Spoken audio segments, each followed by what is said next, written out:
Hello दोस्तों, मेरा नाम है अभय चौधरी और मैं स्वागत करता हूं आपका निर्मल कोचिंग क्लासेस में, जो कि है आपका वन स्टॉप शॉप आपके मैथ्स और साइंस की वीडियोस के रिगार्डिंग। आज का जो टॉपिक है जो हम डिस्कस करने वाले हैं वो है यूक्लिड्स डिवीजन एल्गोरिथम। तो आइए शुरू करते हैं।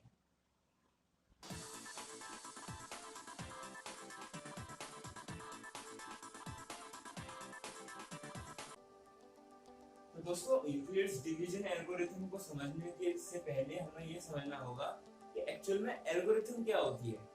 तो आइए एल्गोरिथम की पहले डेफिनेशन को समझ लेते हैं। तो एल्गोरिथम एक्चुअली में होता क्या है?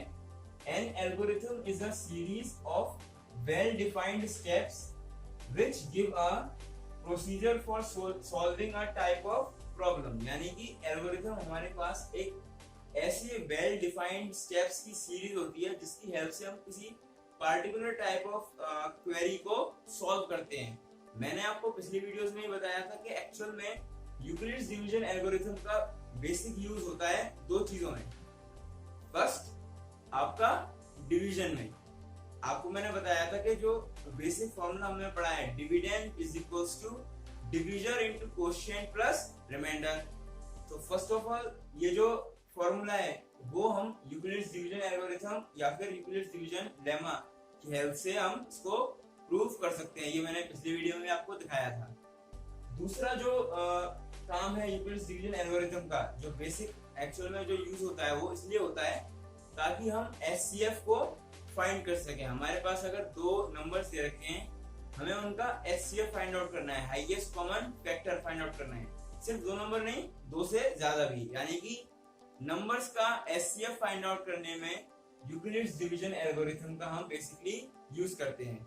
तो आइए मैं आपको एक सिंपल एग्जांपल की हेल्प से बताता हूं कि कैसे आप आसानी से एचसीएफ को फाइंड आउट कर सकते हैं। तो दोस्तों, हमारे पास क्वेश्चन दे रखा है, use Euclid's algorithm to find the HCF. यानी कि हमें यूक्लिड्स एल्गोरिथम का यूज करना है हाईएस्ट कॉमन फैक्टर निकालने के लिए। तो पहले मैं यूक्लिड्स एल्गोरिथम के रूल्स आपको कुछ बता देता हूं कि हम किस तरीके से किसी भी दो नंबर का एचसीएफ फाइंड आउट करेंगे। आपने यूक्लिड्स डिवीजन लेमा में एक कंडीशन पढ़ी थी कि a is equals to bq plus r, जहां पर हमारा जो a होता है वो होता है डिविडेंड, b होता है डिवीजर, b इंटू q होता है क्वोशिएंट प्लस r होता है आपका रिमाइंडर। तो आपको दो नंबर्स को इसी क्रम में क्या करना है, डिवाइड करना है। यानी कि आपको b से a को डिवाइड करना है। और कब तक करना है? जब तक कि आपका रिमाइंडर 0 ना आ जाए।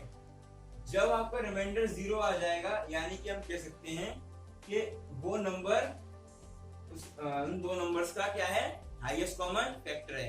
आइए इसको सिंपल एक एग्जांपल से समझते हैं।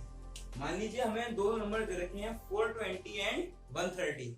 हमें उसका एचसीएफ फाइंड आउट करना है। तो किस तरीके से करेंगे? हमारे पास दो नंबर दे रखे हैं 420 एंड 130। तो सबसे पहले तो आप देखेंगे कि इन दो नंबर्स में कौन सा नंबर बड़ा है। Obviously 420 is greater than 130। तो हमें 130 से 420 को डिवाइड करना है। तो आइए डिवाइड करते हैं। 130 से हमने अगर डिवाइड किया 420 को, ओके, सो 130 का आप टेबल पढ़ो तो आएगा 3 टाइम्स 390, ओके, 390, ओके। अब इसको आप सॉल्व करोगे तो आपका रिमाइंडर आएगा 30।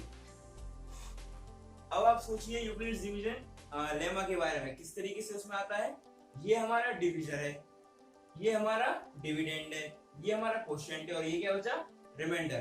तो आइए इसको यूक्लिड्स डिवीजन लेमा के फॉर्म में लिखते हैं। तो यहाँ पे आप लिखेंगे 420, जो कि हमारा क्या है, डिविडेंड है, ओके। 420 को आप लिखोगे डिवीजन 130, जो कि 130 है, into quotient into 3 plus remainder plus 30। तो यहाँ पे आप देखोगे जो रिमाइंडर है क्या वो 0 आया? नहीं, हमारा रिमाइंडर क्या आया, 30। तो इस केस में क्या होगा, अब जो रिमाइंडर है वो हमारा बन जाएगा डिवीजर। और जो डिविजर था वो हमारा बन जाएगा डिविडेंड। हमें इन स्टेप्स को कब तक फॉलो करना है, जब तक कि हमारा रिमाइंडर 0 ना आ जाए। तो अभी हमारा रिमाइंडर 0 नहीं आया है, तो चलिए दोबारा इसको सॉल्व करते हैं। अब क्या करेंगे, हम 30 से डिवाइड करेंगे 130 को। ओके, तो आइए शुरू करते हैं। 30 से आपने डिवाइड किया 130 को। ओके, अब 30 को आप करोगे 4 टाइम्स 120 माइनस 130 में से 120 के क्या बचा 10। Very good. ओके, क्या बचा 10। अब भाई यहाँ पर भी हमारा रिमाइंडर 0 नहीं आया, तो इस चीज को भी आप यहाँ पर लिख लीजिए पहले। अब हमारा डिविडेंड क्या था 130, तो आप लिखोगे 130 is equals to 30 into 4, okay, plus 10। भाई रिमाइंडर तो अभी भी 0 नहीं आया, तो फिर से उस चीज को हम करते हैं सॉल्व। अब इस केस में क्या होगा, हमारा जो रिमाइंडर है वो क्या बनेगा डिविजर, और जो डिविजर था वो क्या बनेगा डिविडेंड। आपको ऐसा जब तक करते रहना है जब तक आपका रिमाइंडर 0 ना आ जाए। ओके, तो अब हम क्या करेंगे, इस 10 से डिवाइड करेंगे 30 को। ओके, तो 10 से आपने डिवाइड किया 30 को। ओके, तो 10 3 जा 30। अब आप पाओगे कि इस केस में हमारा रिमाइंडर क्या आया 0। वेरी गुड, हमारा रिमाइंडर क्या आया 0। तो अब आप इसको लिखोगे 30 is equals to 10 into 3, 10 into 3 plus 0, 10 into 3 plus 0। यानी कि जिस नंबर से हमने डिवाइड किया 30 को, और डिवाइड करने पे रिमाइंडर क्या आ गया हमारा 0 आ गया। जिस नंबर से हमने डिवाइड किया वो क्या था 10, और इसी की हेल्प से क्या हुआ है, हमारा जो रिमाइंडर है वो क्या है 0। यानी कि आप कह सकते हैं कि जो HCF है 420 एंड 130 का वो क्या है 10। तो अब यहाँ पे आप लिख दीजिए कि HCF ऑफ 420 एंड 130 इज 10। यानी कि HCF ऑफ 420 एंड 130 क्या है 10। देखिए दोस्तों, जरूरी नहीं है कि हमें इतने ही स्टेप्स फॉलो करने पड़ेंगे। यानी कि जरूरी नहीं है कि हमारा 3 स्टेप में आंसर आए, हो सकता है ज्यादा स्टेप लग जाए, हो सकता है 1 स्टेप में हमारा काम हो जाए। अब आप देखिए, मान लीजिए आपको HCF निकालना है 6 एंड 12 का, तो आप 6 से डिवाइड करोगे 12 को, तो आपका आसानी से रिमाइंडर क्या आ गया, उस टाइम वहीं पे 0 आ गया। यानी कि हम कह सकते हैं कि HCF जो है 6 एंड 12 का वो क्या हुआ 6 हुआ। तो जरूरी नहीं है कि आपको 3 या 4 स्टेप्स ही करने हैं, आपका 1 स्टेप में भी क्वेश्चन खत्म हो सकता है, आपके 2 स्टेप में भी क्वेश्चन खत्म हो सकता है, 3-4 वो क्वेश्चन के ऊपर डिपेंड करता है।